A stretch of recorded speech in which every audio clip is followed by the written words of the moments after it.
साथियों, वेद से विवेकानंद तक भारत के चिंतन की धारा गुरुदेव के राष्ट्रवाद के चिंतन में भी मुखर थी और ये धारा अंतर्मुखी नहीं थी। वो भारत को विश्व के अन्य देशों से अलग रखने वाली नहीं थी। उनका विजन था कि जो भारत में सर्वश्रेष्ठ है उससे विश्व को भी लाभ हो और दुनिया में अच्छा है भारत उससे भी सीखे। आपके विश्वविद्यालय का नाम ही देखिए, विश्व भारती। मां भारती और विश्व के साथ समन्वय।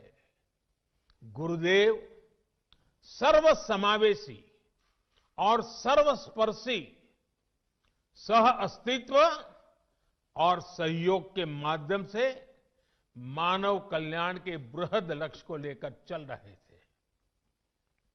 विश्व भारती के लिए गुरुदेव का यही विजन आत्मनिर्भर भारत का भी सार है।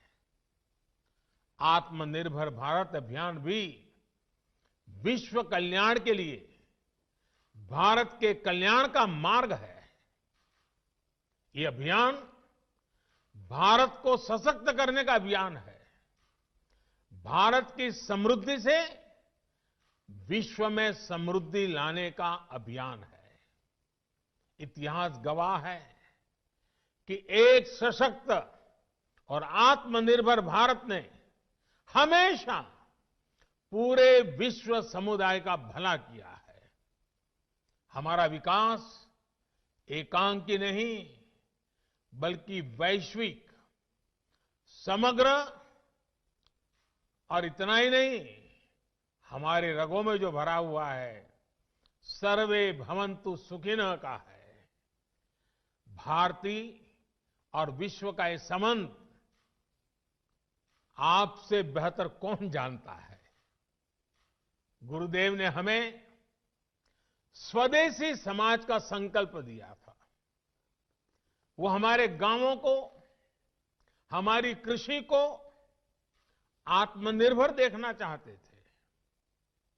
वो वाणिज्य और व्यापार को आत्मनिर्भर देखना चाहते थे। वो आर्ट और लिटरेचर को आत्मनिर्भर देखना चाहते थे।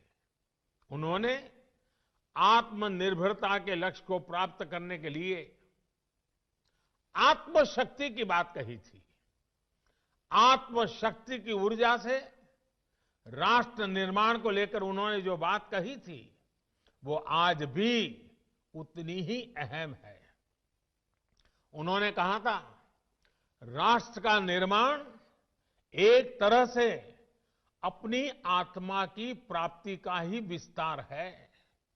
जब आप अपने विचारों से, अपने कार्यों से, अपने कर्तव्यों के निर्वहन से देश का निर्माण करते हैं तो आपको देश की आत्मा से ही अपनी आत्मा नजर आने लगती है। साथियों, भारत की आत्मा, भारत की आत्मनिर्भरता और भारत का आत्मसम्मान एक दूसरे से जुड़े हुए हैं।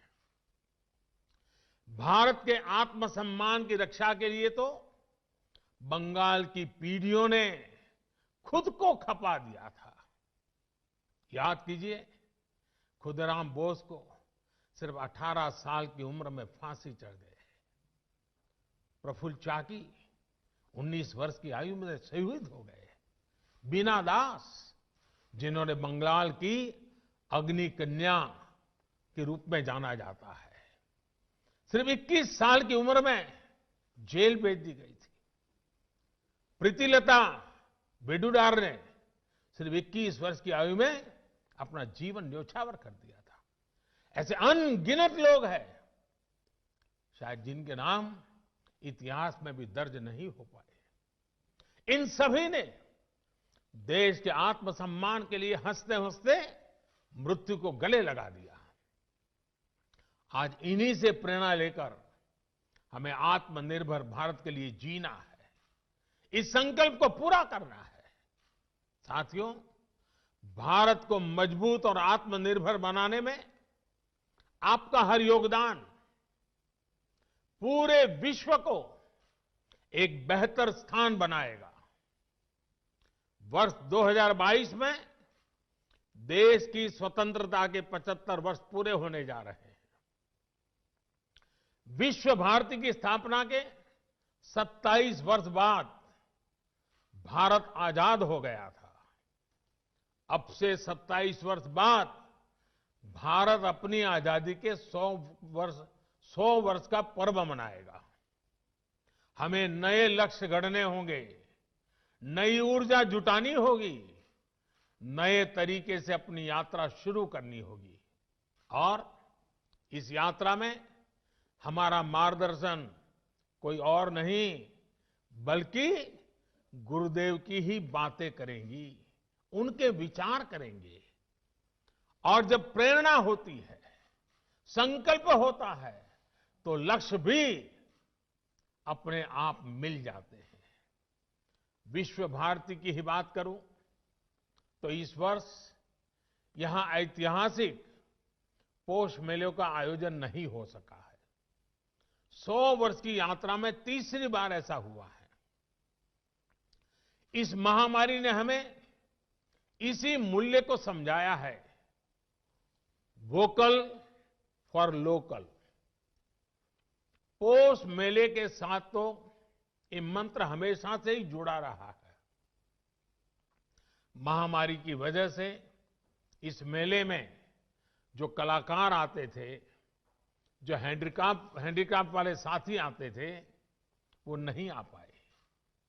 जब हम आत्मसम्मान की बात कर रहे हैं, आत्मनिर्भरता की बात कर रहे हैं, तो सबसे पहले मेरा एक आग्रह पर आप सब मेरी मदद कीजिए, मेरा काम कीजिए। विश्व भारती के छात्र छात्राएं पौष मेले में आने वाले आर्टिस्टों से संपर्क करें, उनके उत्पादकों के बारे में जानकारी इकट्ठा करें और इन गरीब कलाकारों की कलाकृतियां ऑनलाइन कैसे बिक सकती है, सोशल मीडिया की इसमें क्या मदद की जा सकती है, इसे देखें, इस पर काम करें।